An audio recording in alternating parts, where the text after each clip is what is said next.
Erections after 40. Okay, in this video I will tell you why erections decline after 40 and how to fix each root cause. Okay, right now working with many clients, I see the same even for younger guys like in their 20s 30s. Okay, it is because of the medication they took, for example. Okay, so yeah, and especially right now we have low testosterone epidemic. Okay, even older guys I work with have sometimes higher testosterone than these young guys. Okay, so most likely it is connected to nutrition, bad lifestyles, and so on. Okay, so yeah, in this video I will talk about how to fix each root cause and generally erectile dysfunction.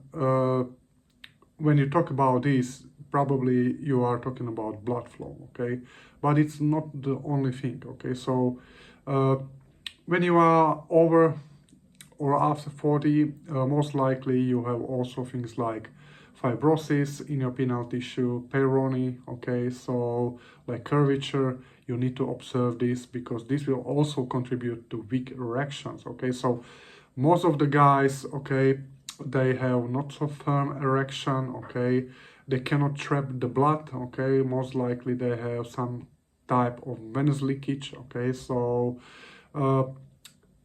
your doctor maybe told you that this cannot be fixed, but honestly it can be fixed. Okay, I got clients that are 60 years old, 70 years old and can get erection and morning wood again. Okay, like for morning wood, okay, you can measure nighttime erections, and morning wood. Okay, morning wood, you can see if you wake up with boner or not. Okay, but nighttime erection you can measure. Okay, I would do the measurement. Okay, there are a few quite inexpensive machines, okay, that can do this for you, and if you are losing nighttime erection, you can get in a big trouble. Okay, so the problem is many guys, they don't understand, they only think about erections, but once you fix erection, you will fix your general health, you will fix your energy, and you will fix your heart health, because first of all your dick stop working, later on your heart will stop working. Okay, so watch this video till the end. Okay, so many guys, first thing they will tell you that low testosterone is the problem. Many guys after 40, they jump on TRT and nothing happened. Okay, because it's not only about testosterone. Okay, so testosterone is only one part. Okay, so before I would even consider TRT, do some basic tests. Okay, CRP, homocysteine, you know, hormonal check like prolactin, estradiol, DHT, SHBG. This is the limiting factor, okay, of your erection quality. Okay, so especially if you have high prolactin, because prolactin blocks dopamine, you will have low libido. You will not get easy erections. Okay, so it will lower your testosterone DHT. There is a correlation between dopamine and even testosterone DHT. Testosterone DHT can increase dopamine, dopamine can increase testosterone DHT. Prolactin will also inhibit nitric oxide release. Okay, you need this, and after 40 you have most likely affected nitric oxide synthase. Okay, so also high prolactin causes refractory period extension. Okay, so that's the difference. Many guys, they can only have a sex like once per week or once per month. Okay, like Dave Asprey was talking about not ejaculating. It's a bullshit. Okay, so it's not about not ejaculating, because ejaculation helps with your prostate health. Okay, so the problem is you need to have like low prolactin and enough DHT, and then even if you are 50, 60, you can have a sex even twice or 4 times per day. Okay, because these are the limiting factor. Most guys, their DHT is extremely low, their prolactin is super high, and then they have a problem. Okay, so if your prolactin is super high, go to the doctor and check for prolactinomas. Okay, Then you have also natural supplements that works like crazy, but you need to know the source, okay, of your high prolactin, because it can be anything like high stress, okay, high estradiol, and like vitamin deficiency, okay. So if you need my help finding the root cause, you will find the link for my coaching, okay. So also, if you increase dopamine tone, you will also lower prolactin, because there is a correlation between high prolactin, low dopamine, low prolactin, okay. So another thing, high estradiol. Many guys, when they have high estradiol, they will experience, like I already said, some type of venous leakage. You cannot trap the blood, okay, in your penile tissue, yeah. And most doctor will tell you, you have a problem with veins and so on, but they never check like estradiol. And if your estradiol is very high, it will contribute, of course, to venous leakage, okay. So also high estradiol means high serotonin sometimes, increase in prolactin, okay. Too much will inhibit nitric oxide, okay. Too much can also, you know, boost H2S. H2S is really also good for erections, but too much is too much, okay. So yeah, but also using aromatase inhibitors is also not a good idea, because you can crash estradiol, and by crashing estradiol you have no libido, joint pain, okay.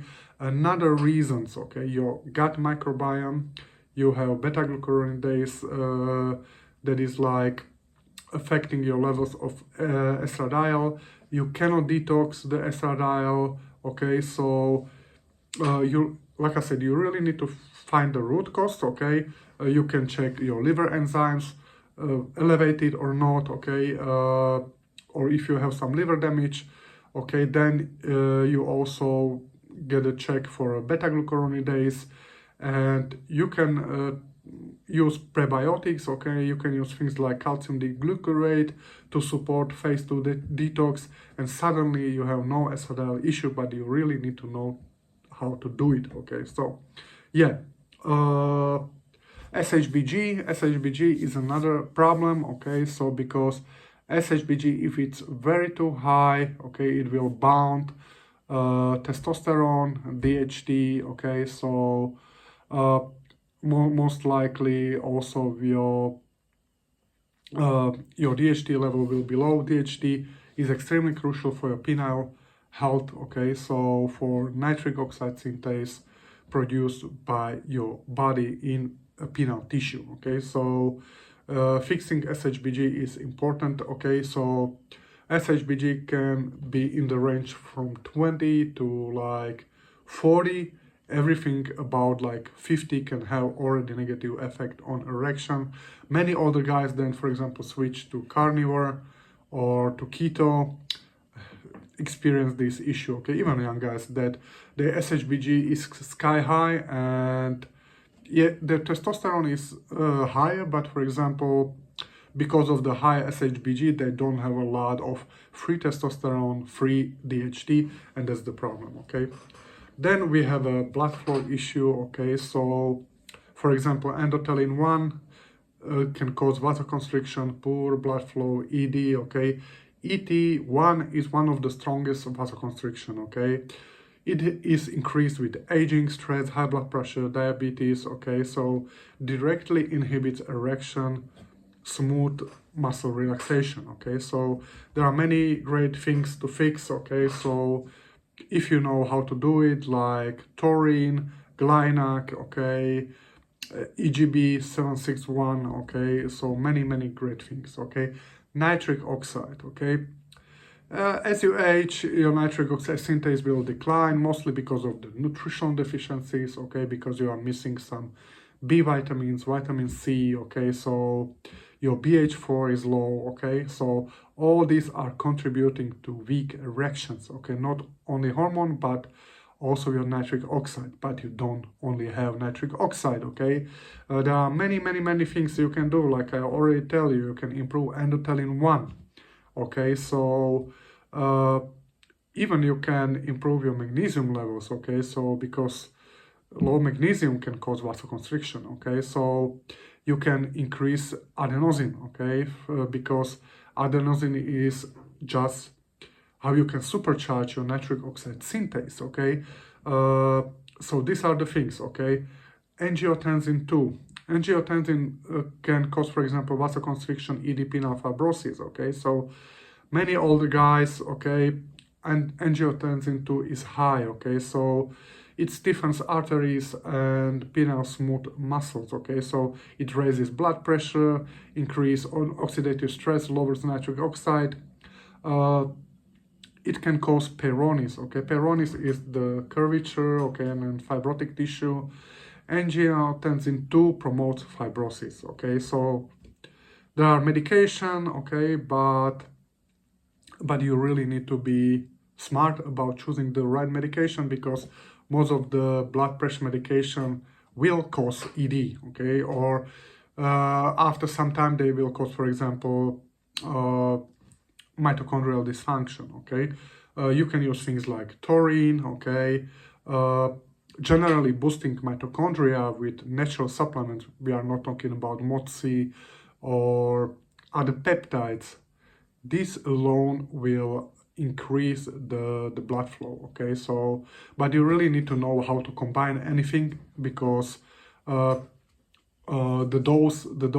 effective dose is needed, because the dose depends on if it will just raise your blood sugar and blood pressure, or if it will regulate the blood pressure and improve your vascular tone, okay. So things like coenzyme Q10, PQQ, okay.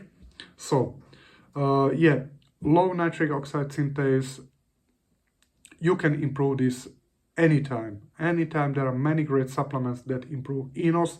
Enos is the bone molecule. I made several videos around that, okay. So yeah, smoking, diabetes, low DHT, all is negatively affecting enos, okay.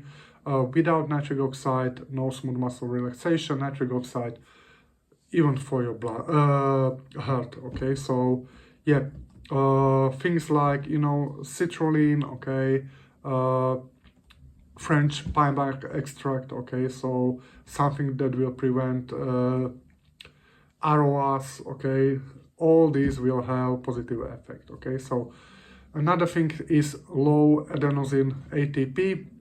It's a mitochondrial decline. As we age, mitochondria are not working as they should, okay. So almost no one talk about this. ATP triggers cavernous or smooth muscle relaxation, okay.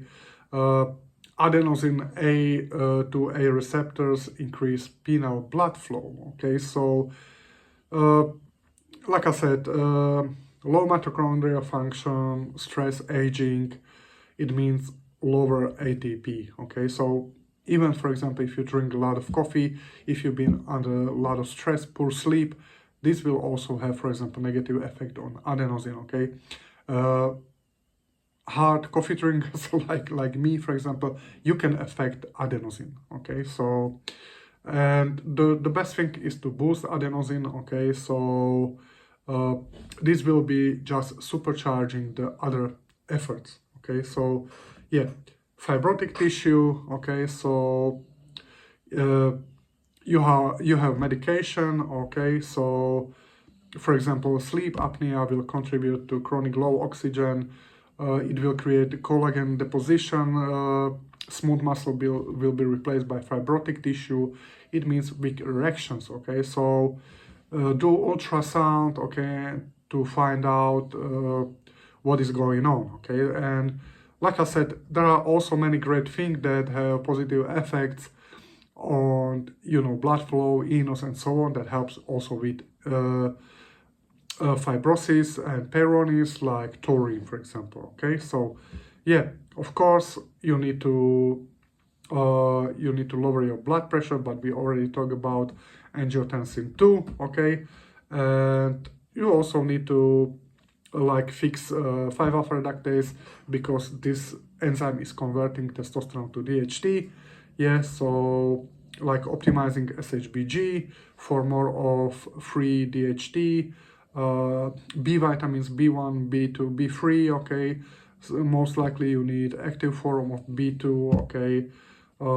Sunlight, strength training, all these kind of things, okay. So, and the next thing will be fix for neurotransmitters. So if your dopamine is low, serotonin is high, if you have acetylcholine imbalance, okay, then you will have most likely the problem, okay. Acetylcholine is needed for parasympathetic erections, okay. So guys, that's it. If you need my direct help or custom protocols, you will find the link for the coaching. Let me know what you think.